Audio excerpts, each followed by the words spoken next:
these horrible guys because I'm getting bored with them now. We're going to do a T2 of x on a function called x, natural log of 8x. We're going to find T2 of x, and then we're going to find its remainder function. And we're going to do it graphically. And I noticed when I checked my answer against what WebAssign does that they don't agree. And it's not that what I'm doing is wrong, but I suspect that what WebAssign is doing that algebraic one. Remember, it's m times the next derivative, x minus a, that thing. And I think that those two techniques differ, and because they're estimating, but they're estimating different things. And so I'm going to go back into WebAssign straight after this class, because I didn't notice it until this morning, and just adjust the tolerance so that your answer will work, right? So if you've done any of those and you got 0.004 and it said it's wrong and you were wondering, what have I done? It's probably that. So if you find f of 0 for this guy, it's 0. F of 1, caught myself in time. Would you agree that f of 0 would be a bad idea for this function? Right, log of 0 is not a good place. That's why it was centered at 1. So it's f of 1. F of 1 I can do, because it's 1 times I is all 0. Now, if you differentiate this guy, isn't this guy going to be a product term? And I am about to do deliberately a mistake. Oh, a f dash g plus f of g dashed. It's 1 times the natural log of 8x plus x times the derivative of the natural log of 8x, and it's 1 over 8x. Wait, why would f(1) be 0? F dashed of f of 1 be 0? F of 1 won't be 0. Oh, it will be. It's going to be 1 times the log of 8. Thank you. That's just me being careless.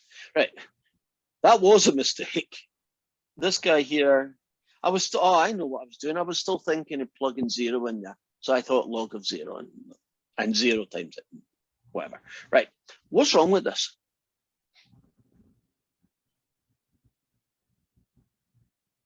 Is the derivative of the natural log of 8x 1 over 8x and only 1 over 8x? What is deliberately wrong?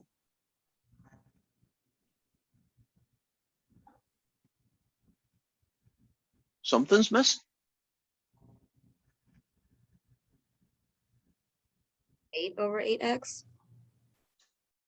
Isn't a chain rule? And the derivative of 8x is 8. So what do we get? We get the natural log of 8x. 8xx. Whoa, would you look at that? I'm a bit surprised myself.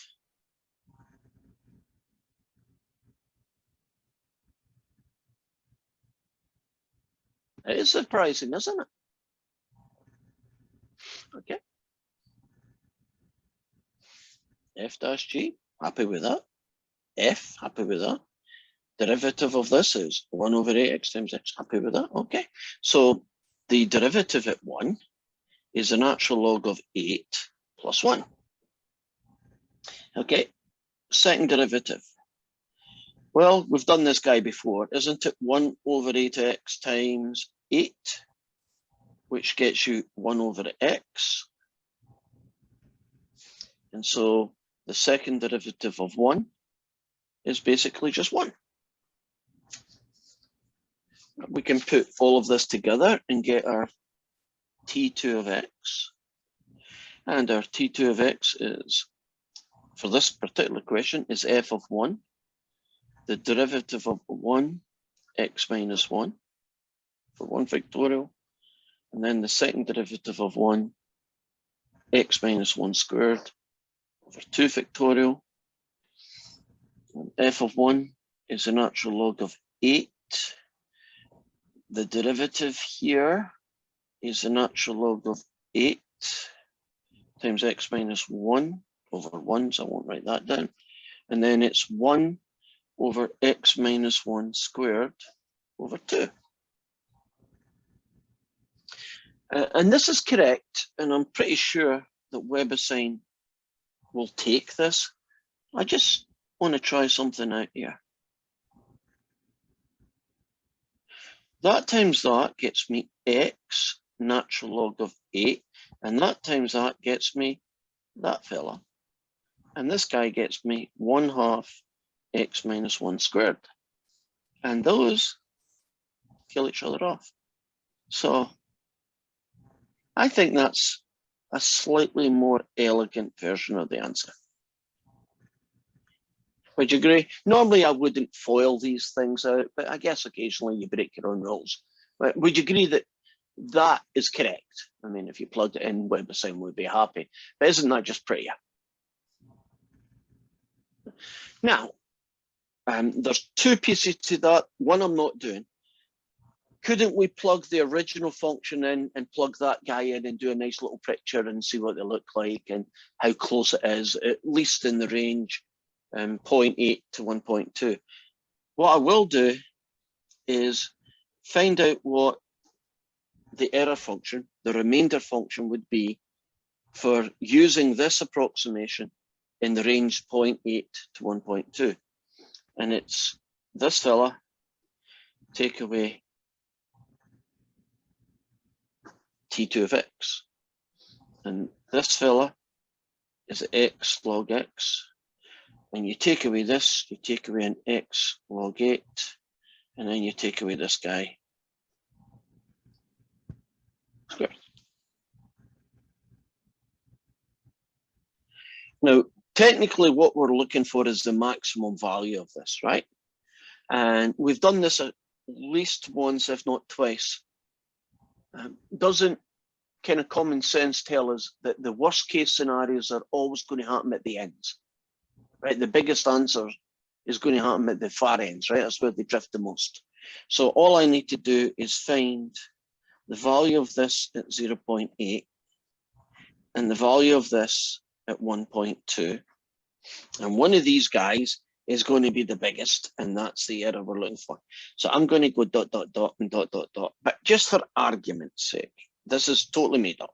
This guy ends up being 0.0013, and this guy ends up being 0.0037. Won't that be the absolute worst error that we would use? And so we could say, you can use this quadratic to estimate this function for values of x in this range. And if you do it, your answer will be plus or minus 0.0037. Doesn't that give you a good feel for how good an approximation it is? Okay, I've cut out some corners, but most of the corners I've cut out are just, you know, hitting buttons on your calculator. And we have finished, in my opinion, not just the longest section in Calc 3, but the most difficult, in my opinion. And we're about to start a totally new chapter. And it's going to be completely different from anything you've done. No series? Not a series in sight. They've left the building. Oh, no.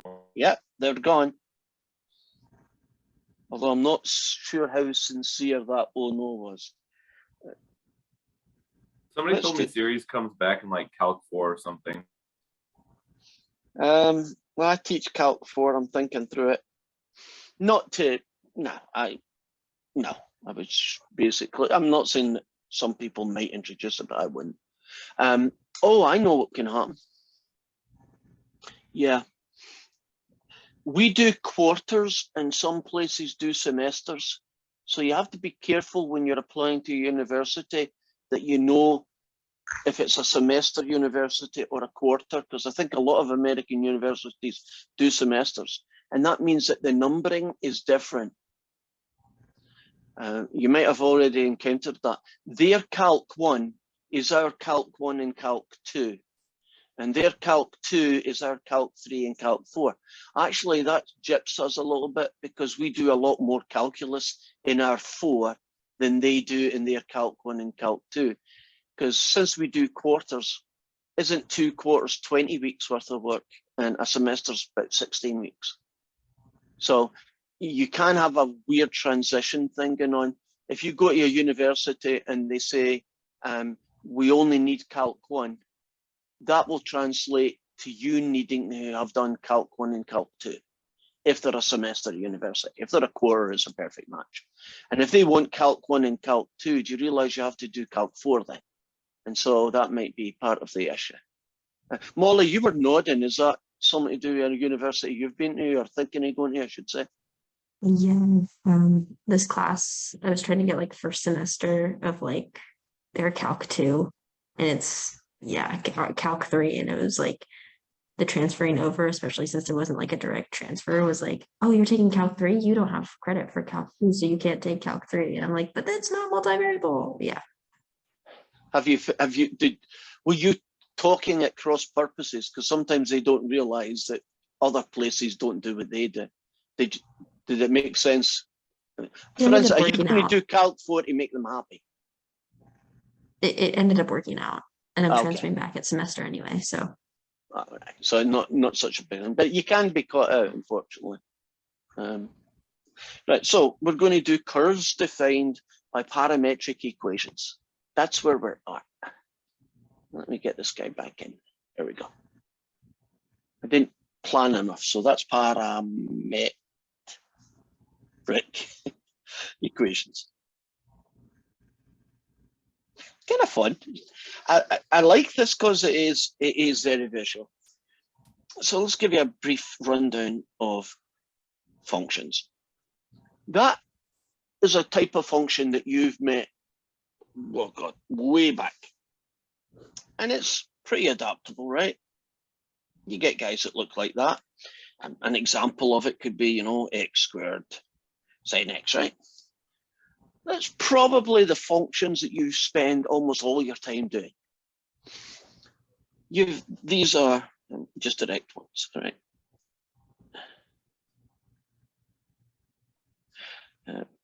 I won't call them equations because technically they're not. I'll call them implicit equations. Haven't you also, but not so much, dealt with questions that look like that? And more awkward versions that look like that. Now, when you sketch those ones, don't you tend to get shapes that look like circles or some weird peanut shape or whatever, right? And they do exist, and we can do calculus with those as well. We're going to look at parametric. In particular, right now we're going to look at two-dimensional. And the reason we're going to look at two-dimensional is just to get you warmed up for the real one. And the real one is three-dimensional, because that's actually realistic, right? The world is three-dimensional. Although we've been doing calculus as if everything was flat and two-dimensional. And these guys look like this. You have a separate function for the x. It might be, x equals t squared and y equals sine t. And you typically have a range of values for t, maybe 0 to 2 pi. And when you have a curve, a parametric, a 3D curve, or function, or equation, going through every name I can think of, when you do a parametric one, they look like this. And when you sketch them, you can get really quite weird shapes. You can get things that look like that, spirals, and you can get circles. You can get things that bend on their side. The parametric of all three situations, the parametric is the most versatile. It allows you to do curves in pretty much any kind of curve at all with a bit of work and effort could be made parametric. Even the guys that that look like this and this can very often, if not always, be made parametric. Kind of interesting, right? And we're going to focus on these guys. So there are two ways to do this, and I'm only going to do it once by hand, and then we're going to show you that we can do it in Desmos. In other words, we can sketch these guys and let Desmos do all the hard work. So since I don't want to make my life too difficult, let's have a parametric equation.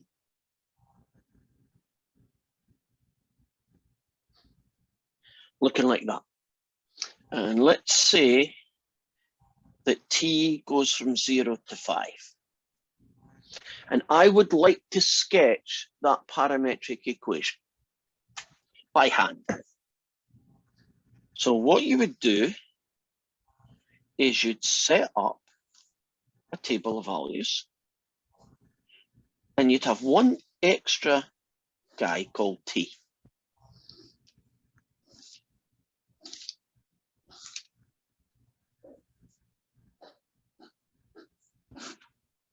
And I've decided to make my life even easier and make that 3. So you would do t equals 0, 1, 2, 3. Okay, I'll make it 4 then. I should count my boxes before I switch things. Right? Now for each value of t, you plug it into here and it'll tell you where the x coordinate should go, and you plug it in here and you get your y coordinate. That seems pretty straightforward. For every t, you've got a coordinate. So when t is 0, you get 1, 0. And when t is 1, you get 2, 0. And when t is 2, you get 5, 2, 4, 8, you get 6.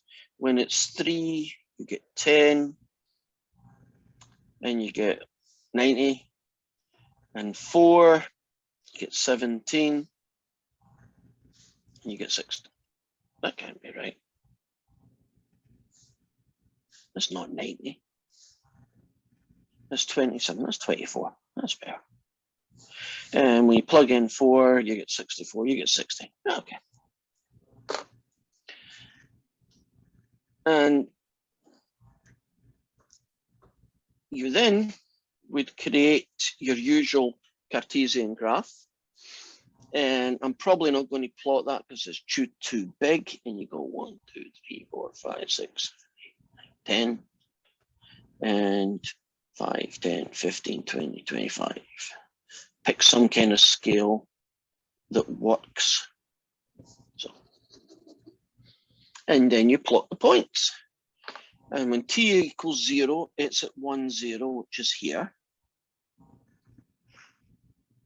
And when t equals 1, is at 2, 0, which is here. And then t equals 2, it's 5, 6. 5, 6 is about here. And when it's 3, it's 10, 24, and it's about here. So it would look a pretty boring curve, right? The next one would be way up here. Now, there's something I haven't mentioned yet that you don't get in any of these other kinds of curves. Parametric curves have an orientation. And that just means that there's a direction that you travel along the curve. And it's always, think of t as time. So you're going from 0 to 1 to 2 to 3. So would it seem reasonable that for this curve, the orientation is following the curve going upwards, right? T equals 0, 1, 2, and 3. And if I did 4, it would be up here somewhere, right? So parametric equations are very good at modeling moving objects. Would you agree? Objects travel along a pathway, but don't they go up the road or down the road, right? They have a direction that they travel. And parametric are kind of inbuilt into them how to do that. Now you can see with me being bad at sketching and the fact that aren't I only taking little snapshots, that I'm not doing the most accurate drawing.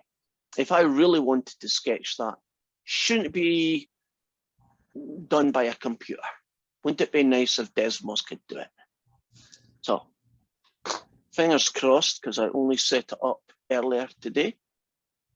We should have Desmos. And I'm going to, if you can bear with me for a minute, I'm going to find Desmos. Where are you?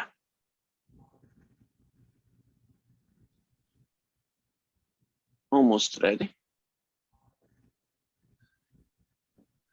Okay, bring that over here. Shrink it down a little bit. Hopefully that's enough. Maybe too much. That's good. So, okay, where have you gone? There we are.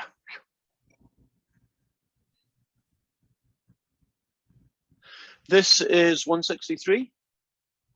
And we scroll to here, and you see parametric curves, Desmos.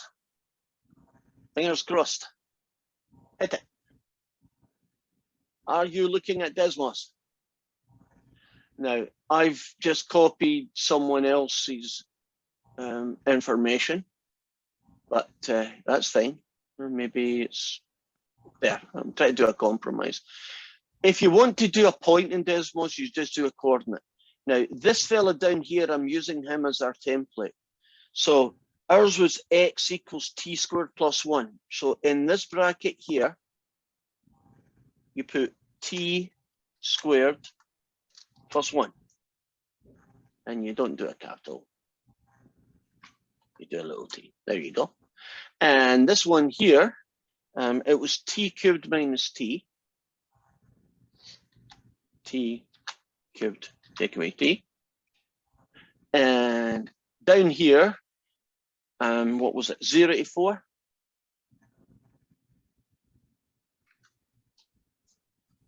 Cool. Don't worry about that though, I'm just ignoring it. Now, can you see, I'll shrink it back a little bit. Can you see the parametric curve? So it dips below the x-axis, right? So it wasn't a straight line. So these are fun. So I'm going to do some stupid stuff.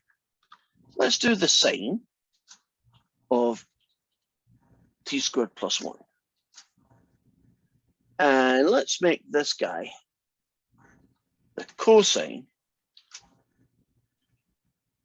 of that guy. Right, that's a totally different function. Now, oh, would you look at that?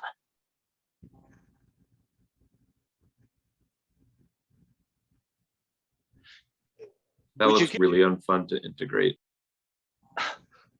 You will be surprised how easy it is to integrate some parametric functions. There are others that are ridiculous and nobody would expect you to do. So, yeah, that one I certainly wouldn't want to integrate. So I think that would qualify. And can you see that basically then whatever x of t is goes here, and whatever y of t is goes here? Let me show you a very simple one that's kind of cool. Well, two simple ones. Let's show you the first one. Here's t.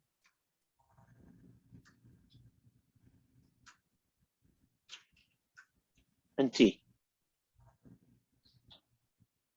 And let's change this guy to 2 pi. There's the parametric equation of a circle, radius 1. Now, if I stick a number on the x's and make that 2 sine t, and I put another number on this guy and make it 3, can you see you can now create very easily, that's the parametric equation of every ellipse. That kind of cool? If you change this guy to -3,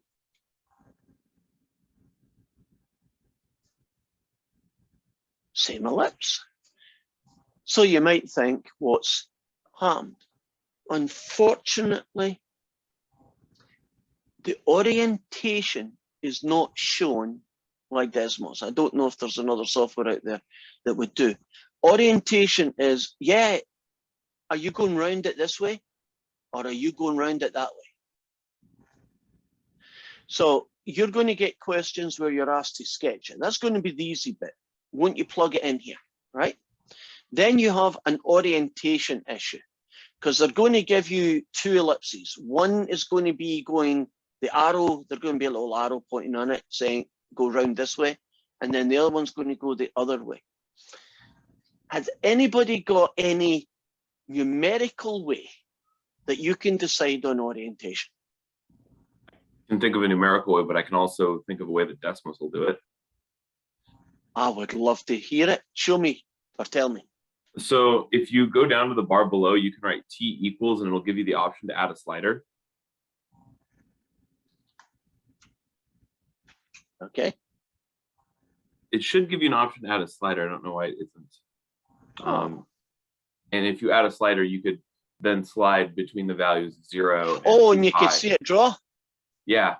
Oh, can I do the slider up here, maybe? I No, don't I remember have seen exactly that how this slider works. thing. It's you play about with it. If Tim figures out how to do a slider, he's going to show us, and we can use the slider. Since I don't have that as an option, how about plugging t equals 0? You might be able to click on the plus button. There we Okay. go. I got it. Oh, Here we go. I'm going to put t equals 0, right? Which is there. And then when I click on, how did I get that thing? Was there a second ago? How did I, oh, there it is. Right? Now, watch what happens. Can you see that this one is orientated in an anti-clockwise direction? Or as Americans say, counterclockwise. Do you know what I mean when I say anti-clockwise? Yeah, the opposite of clockwise. Yeah. Do some of you use that term? Can you start using it? Because that's the one I'm going to use. Right. Seen it in technical documentation, so it's not like an unused term. Okay. Okay, so here we go. And do you see I now can do the orientation? I figured it out because Tim gave me an idea and I just ran with it. Right, so you're going to get a question where they ask you, if I click on this, if I take this guy away, there we are. You'll get the shape. And then you can go down here and start at this, whatever the start number, in this case it's 0. And then you can use your slider, right, to get orientation. So what is left to do in this intro? So let me return. Yes, Tim. One could probably also find it if they were willing to plug in a whole bunch of values and plot how they change, and you could trace it around yourself by hand. Yeah, I was about to, yeah, that would have been the technique I was about to show you until I got lucky and just hit the right buttons after you told me an idea. I was just going to say, find the value of the function at t equals 0, find the value of the function at t equals 1. If you know one dot to the next, don't you know the orientation? So that's how I was going to do it. So did you there, also find the derivative of one of the two functions? I think probably the x function. And then you could tell which way the slope was, and you'd know which way it was going. That would work. Never thought of that. But yeah, if it was positive, you know it's going to the right, and to right would mean anti-clockwise. And if it was going to the left, it would mean clockwise. Yeah, I think that would work. Okay, so if you get one of these guys, are you happy about using Desmos to figure this out and orientation? Check. So what's the only thing that's left? A lot of questions ask you to convert to XYs or convert to Cartesian form, if you want to be fancy. This equation can be rewritten as a function. It might not always be a function of X and Y. It could end up being, you know, Y equals X squared minus X. It could end up being X equals sine of Y take away Y squared, or it could end up being X squared plus 4XY equals 9. When they want you to do it in Cartesian form, they want you to take these two guys and match them together so that you end up with an equation that looks something like this. So let me show you how you would do that, because it depends on the parametric equations, the strategy that you're going to use, because it is very algebraic. One of the strategies, the most common strategy, is to choose one, any one of the two you like. So choose one that can easily be converted into a t equals. Right, if you look at these two equations, could I rearrange this one and get it to be t equals with a Couple of lines of algebra. Yes. Could I make this one become t equals with a couple of lines of algebra? No. Right, there's two t's, very hard. So pick one of the two equations, subtract 1 from both sides, take the square root, and we'll make the assumption that it's positive for time being. Once you've done that, substitute the t into the second equation.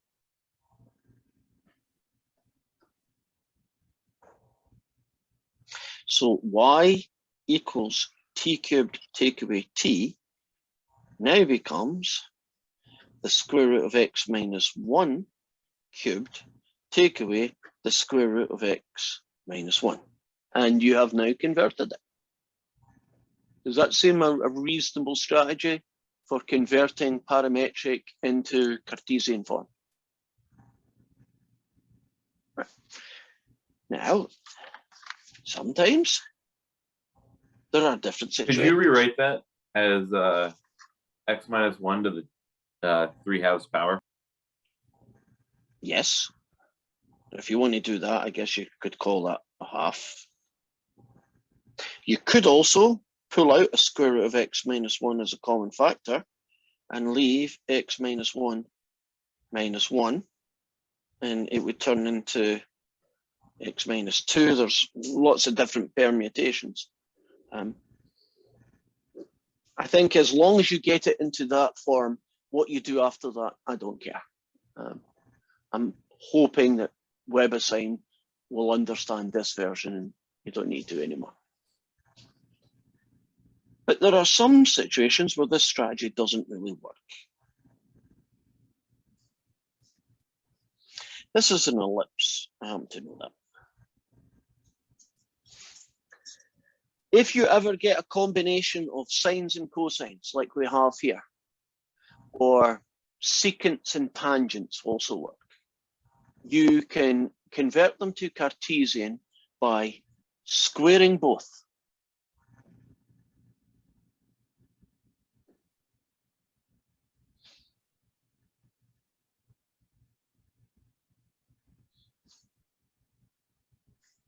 And if I'd thought about it, I would have done them in a different line. Dividing this guy by 9 gets me sine squared t. And dividing this guy by 4 gets me cos squared t. Any ideas where I'm going next? Because we're one line off the answer. Double angle formula? Nope. Pythagoras identity? Trig identity. What's the identity that I'm going to use to basically make the t's go away?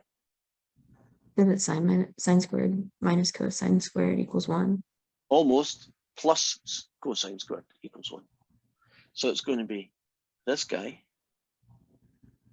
plus that guy equals 1. And there you go, right? Remember, the equations don't need to be y equals or x equals. Don't they just need to have x's and y's in them in whatever way you can make it happen, right? And so this is totally valid.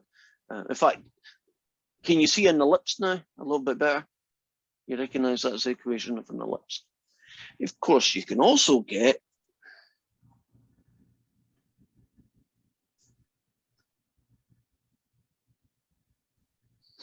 things that look like that. And I'm just picking this one as a kind of, one-off technique, right? They're going to be ones that don't fall into any particular category. You just got to figure some way of making it happen. Anybody got any strategies? Because there's at least 2 in my head right now, and if I think about it, I might find a third one where I can make this happen. Did you subtract 1 from the x equation? Okay, sounds like, oops, x minus 1 equals e to t. I like that. And then you could make it a log with the base of e, so a natural log. Yeah, that would work, and that would be my second method. Give me another one. That would work. You take that to the end, it'll work.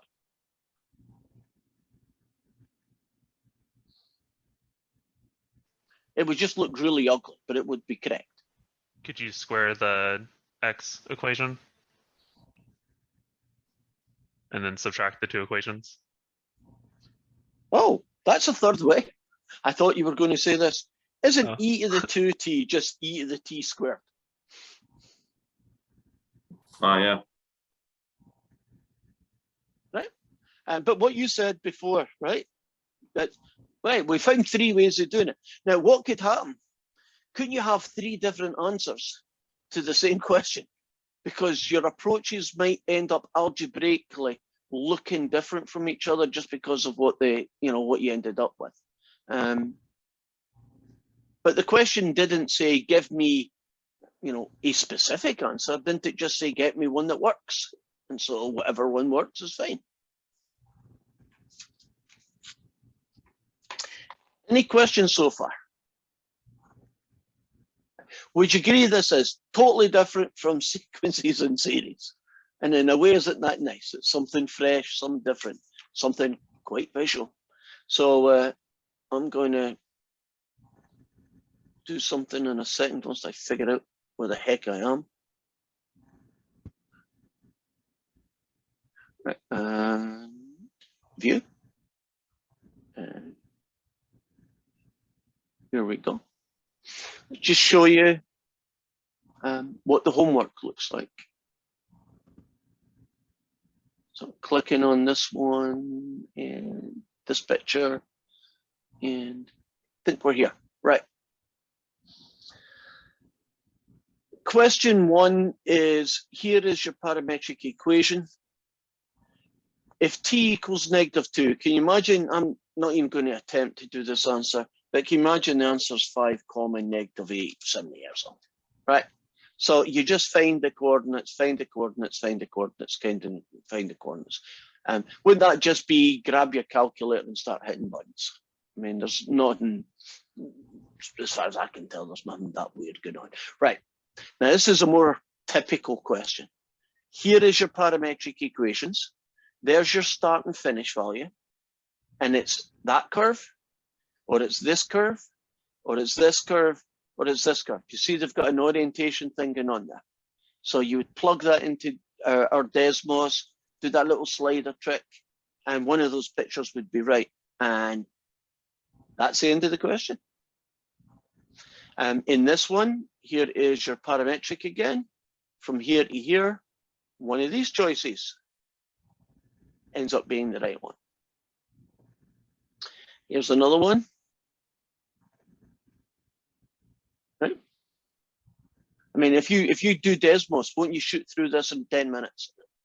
Right. You're not going to be here for long. Here's another equation. And finally, eliminate the parameter. So you're going to, when you're finished, you're going to get, I don't know, y equals x cubed plus 1 or whatever it ends up being. Here's another one. Oh, let's go back on this one. If you were going to do this equation, right, wouldn't that be the pick one of them to turn into t equals? And if both of them work and they're both equally ugly, I suggest that you use that one. Wouldn't that one be x minus 8 over t when you're finished? Right, take away 8 and divide by 7. I said t there for a minute. So it's x minus 8 over 7. And then plug it in here and make it look pretty. In this question here, which one do you think you should probably turn into t equals? The x's or the y's? Which would I would pick the y's. Would you agree y minus 1 is easier? And so wouldn't this equation be x equals, in brackets, y minus 1 squared, take away 3? Now, could I do it with the x's? Yeah. Do you know if I did it with the x's, would the answer look quite different from the other one? So you could easily have two, I think earlier on, didn't we have like 3 different ways of doing it, and each one would have probably given a slightly different looking answer. Hopefully WebAssign is clever enough to recognize all the different flavors of the answers that could happen. Almost done. What would you do to make 7 pretty?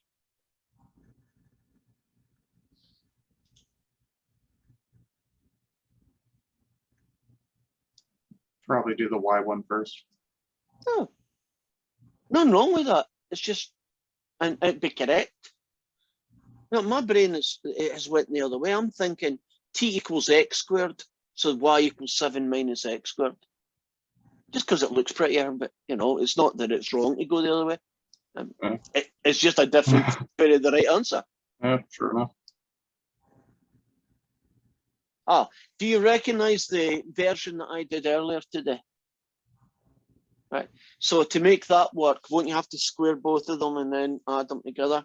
That one would come out pretty straightforward, I think, after that. Oh, last one. Yes, we've got time. X equals 6 cosine theta and y equals secant squared theta. We won't worry about how to do that in Desmos. Desmos will cope with it. It doesn't care what the functions are. But this one is a one-offer. It doesn't fall into any of the fixed ones that we've done. But nonetheless, we have to eliminate the parameter, right? We have to get it in terms of x's and y's. Right, I've figured out how I'm doing it, but that ain't necessarily how you're going to do it. Give me a suggestion. Actually, it's going to be the second last one. I think we've time for one more after this. Any thoughts? Use trig identities for Y. Oh, and what, turn secant squared into something else? Perhaps, yeah. Okay.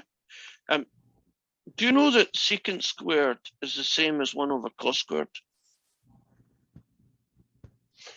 That's a good start, isn't it? I think I know the answer.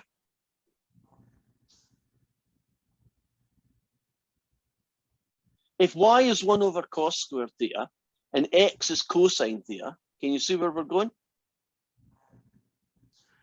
Wouldn't this be x? Done. Here is definitely the last one. And this falls into the same kind of category of, you know, figure out some way or other to make this happen. Any suggestions for this one? Eliminate the parameter.